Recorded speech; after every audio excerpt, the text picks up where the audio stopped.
Hi viewers, আমি মাসুদ তন্ময়। আজ আমরা শিখব আমরা 8086 মাইক্রোপ্রসেসরে কীভাবে অ্যাসেম্বলি প্রোগ্রাম করতে পারি। ওকে, আমরা ধরে নিচ্ছি আমরা 8086 এর ইনস্ট্রাকশন সেট সম্পর্কে আমাদের ধারণা আছে এবং রেজিস্টার সম্পর্কে ধারণা আছে। আজকে আমরা কীভাবে কোড করতে হয় সেটা দেখব।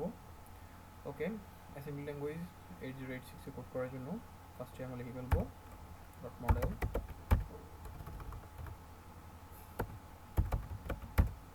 স্মল।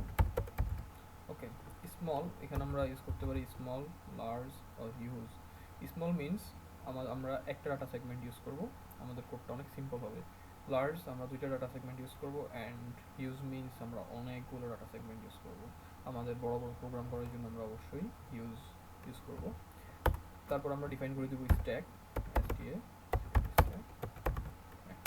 ওকে, আমরা ধরে নিচ্ছি আমরা সি প্রোগ্রামিং সম্পর্কে কিছুটা জানি। সি প্রোগ্রামিং সি প্রোগ্রামিং সাথে মিলিয়ে আজকে আমরা অ্যাসেম্বলি ল্যাঙ্গুয়েজ শিখব। ওকে, আজ আমরা যে প্রোগ্রামটা করব সেটা হচ্ছে একটা ক্যারেক্টার ইনপুট নিব এবং সেই ক্যারেক্টারটা আমরা আউটপুটে দেখিয়ে দিব। সেটার জন্য আমরা সিতে এইভাবে কোড করতে পারি। একটা ক্যারেক্টার আগে ডিফাইন করে নিচ্ছি, তারপর সেটাকে ইনপুট নিলাম, তারপরে আউটপুট দিলাম, তারপর রিটার্ন 0 দিলাম, এই প্রসেসটাই। ওকে, আমরা একটা ভেরিয়েবল ইনিশিয়ালাইজ করেছি ফার্স্টে।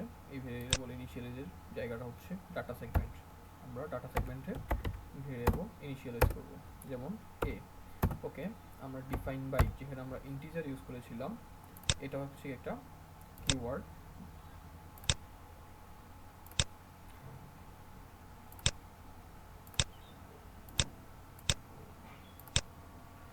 ডিফাইন বাইটটা হচ্ছে একটা কিওয়ার্ড। আমরা এখান থেকে চাইলে ভ্যালু ইনিশিয়ালাইজ করে দিতে পারি অথবা হোয়াট চিহ্ন দিয়ে রাখতে পারি, আমরা পরে ডাটাটা ইনিশিয়ালাইজ করতে পারবো। ওকে, তারপরে আমরা আসবো কোড সেগমেন্টে, সিওডি কোড। ওকে, কোড সেগমেন্টের পর আমরা আমাদের মেইন প্রসিডিউরটা শুরু করব। মেইন মেইন প্রক মানে হচ্ছে মেইন প্রসিডিউর। ওকে, আমরা রিটার্ন 0 জন্য ফার্স্টে কোড লিখে ফেলবো। move h, 4 ch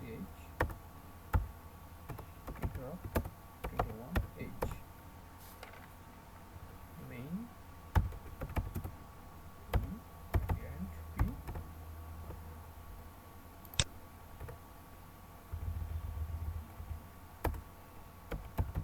and main। আমাদের ম্যাক্সিমাম প্রোগ্রামিং এতটুকু জিনিস সবসময় লিখতে হবে, সেটা আমরা ফার্স্টেই লিখে ফেলবো। ওকে, আমরা সি প্রোগ্রামিংয়ে ফার্স্টে যে কোনো একটা জিনিস ইনপুট নিয়েছিলাম স্ক্যানএফ এর মাধ্যমে। তারপরে আমরা এই জিনিসটা আমরা করতে যাচ্ছি স্ক্যানএফ।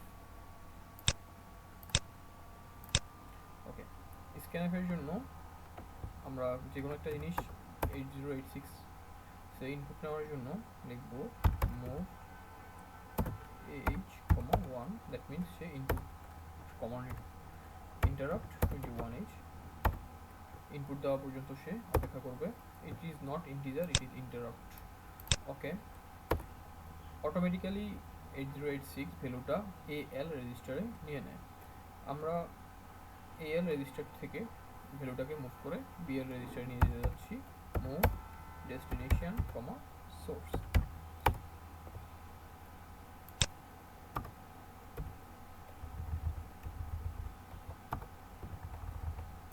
এখন আমরা এটাকে প্রিন্ট করতে যাচ্ছি। মুভ h, 2, এটা হচ্ছে প্রিন্টের জন্য।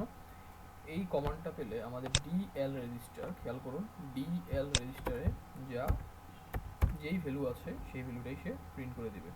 ওকে, আমরা BL এ আমাদের ভ্যালুটা BL এ আছে, আমরা BL থেকে সেটাকে DL এ নিয়ে যাব। Move destination, source. এখন আমরা এটাকে প্রিন্ট করার জন্য ওয়েট করব।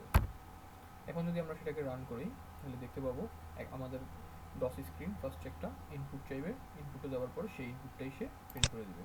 যেমন রান, আমরা যদি এ দিই, এ চলে এসেছে, তার মানে যে ইনপুট নিয়েছে সেটাই সে প্রিন্ট করে দিয়েছে। ওকে ভিউয়ার্স, আজ এতটুকু পর্যন্ত, ভালো থাকুন। নেক্সট আমরা অন্য একটা প্রোগ্রাম নিয়ে হাজির হব, এবং প্রোগ্রামের মাধ্যমে আমরা শিখব কীভাবে ল্যাঙ্গুয়েজ আমরা অ্যাসেম্বলি ল্যাঙ্গুয়েজে কীভাবে কোড করতে পারি। ওকে, আল্লাহ হাফেজ।